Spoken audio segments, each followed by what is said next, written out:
Ayan mga ka-aircon technician, magandang araw, magandang buhay. Muli po ang Mr. Aircon TV, ang lingkod nyo.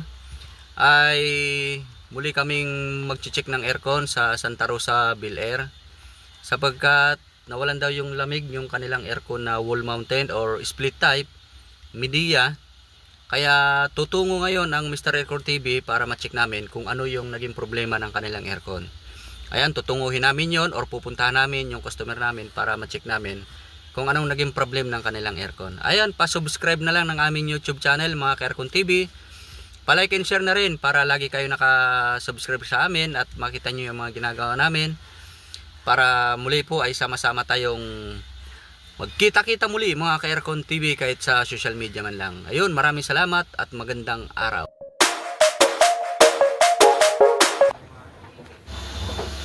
Yan mga ka-Aircon, nung dumating kami ay may leak guys. minaklas namin yung takip dahil may naririnig kaming sumisingaw sa loob ng condenser.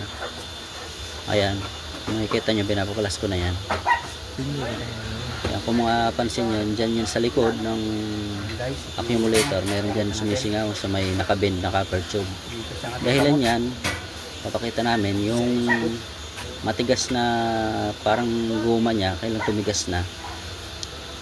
Basag na pala kaya nagbabibrate yan, kumikis-kis dyan sa copper tube.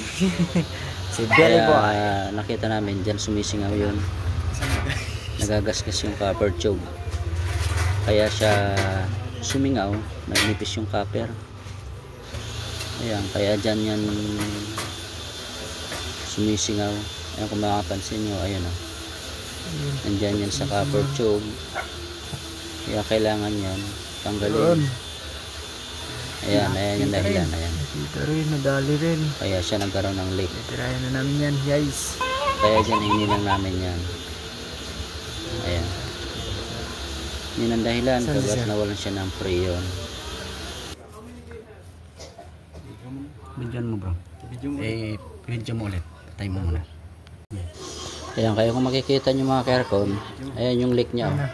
Dahil kumikis-kis itong matigas na parang goma. Ayan, kaya dyan siya naglilik. Okay. Ayan, dito nga ay naghihinang na kami dyan mga ka-Aircon. Habang hawak ko yung map gas, yung kasama ko naman yung sa Silverado. Dahil sa medyo masikip, ang ginawa namin ay mahinang apoy lang. Hindi kailangan ng malakas. Kasi maliit lang naman yung copper tube nya. Kaya dinahan-dahan lang namin. Nung nahinang yan, nilik test pa namin yan para makasigurado na talagang wala na siyang leak after namin mahinang yan mga ka-Aircon. Ayan, dito nga ay umaambon ito pero mahina lang naman, kaya nakapaghinang kami ng maayos. Ayan. Ha?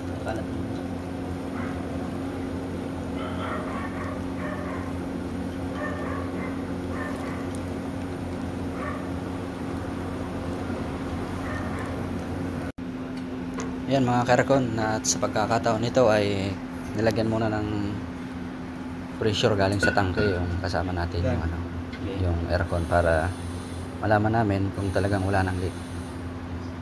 Yung nakasigurado kaming wala ng leak dyan, ayun, at pinakuha ko ng vacuum yung kasama ko at binacuum namin. After namin ma-vacuum, ayan, tsaka kami nagkarga ng freon dyan. Ayan, para makaproceed na kami ng pagkakarga ng freon at maging maayos na yung unit. Ayan, ito mga ka-Aircon, kung mapapansin nyo ay tapos namin hinangin yan. Lalagyan na namin ulit ng sabon para malaman kung talagang wala ng leak. Kung mapapansin nyo dyan ay ayan sa video natin, ayan, wala na, may pressure na yan, nasa 150 to 125 ata pisa yung nakarga nya. Ayan, dyan, sige kami model ng mamidiya. Mag-vacuum at magkarga ng freon. Na guys. Yes, na goods na. Ayan mga ka-Aircon, pasupport ng aming channel. Magandang araw at magandang buhay sa mga aircon technician. 5 seconds.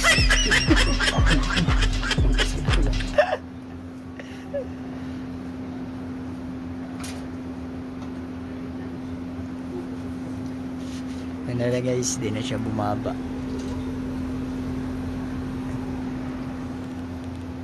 Panty na lang, bababa mo. Kasi taglamig.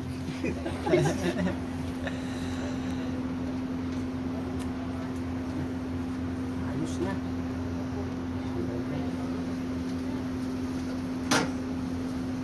Sige.